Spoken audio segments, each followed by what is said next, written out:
Hey there, Parker Reed here, and welcome to PR Media, your home for everything movies and music through my eyes. And today we have a movie review of the new film, Judas and the Black Messiah. Judas and the Black Messiah is a 2021 American biographical drama film about the portrayal of Fred Hampton, chairman of the Illinois chapter of the Black Panther Party in late 1960 Chicago, at the hands of William O'Neill, an FBI informant. Judas and the Black Messiah is another movie in the HBO Max release strategy where they're going to release it day and date on HBO Max as well as in theaters. I did see it in an actual physical theater, and I was the only person in the theater, so it made it for a very nice private viewing experience. And Judas and the Black Messiah comes out at a time where a film like this will really hit home. It deals a lot with race relations and just the race culture and history in America. And before you go into this movie, if you've seen BlacKkKlansman, which was a Spike Lee movie with John David Washington from a few years back, they are very similar films about a guy infiltrating an organization to try to learn intel, but this time it's just reverse, where they're trying to infiltrate the KKK and BlacKkKlansman. Now they're trying to infiltrate the Black Panther Party here in late 1960 Chicago. And just to start things out, I think this film was really well made. The cinematography is interesting. There's a lot of great scenes of tension, and there are a lot of disturbing images and ideas in this movie that are really going to get your mind going. However, I didn't love this film by any means, and that's because I think it paints with just a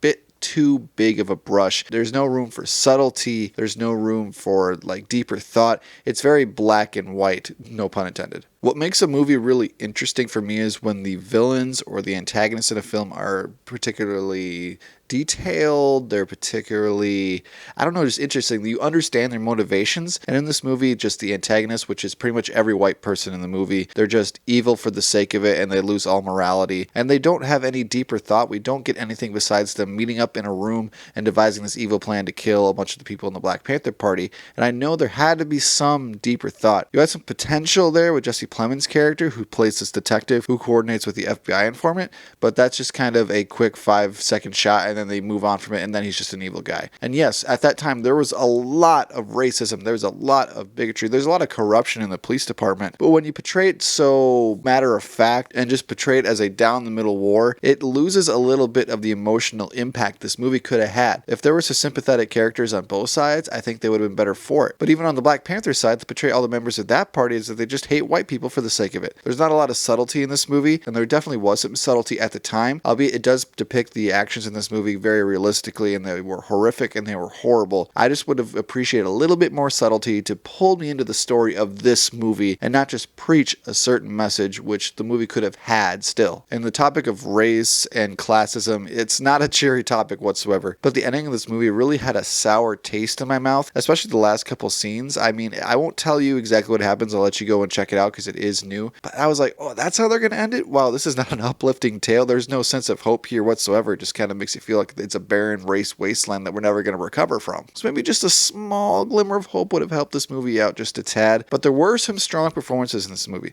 Daniel Kaluuya, who of course is from Get Out, he was fantastic in this movie. I think he was really the emotional heart and center of it. You really knew where his character was coming from. And at the end, it really does show you that he cared about the people and he cared about the position of power that he was in. And he was probably the most interesting character, albeit there wasn't a lot of room for subtlety for him either. It just wasn't a lot of character development on either side. And I don't know what it is about Lakeith Steinfeld, but the guy he just has an unlikable quality to him.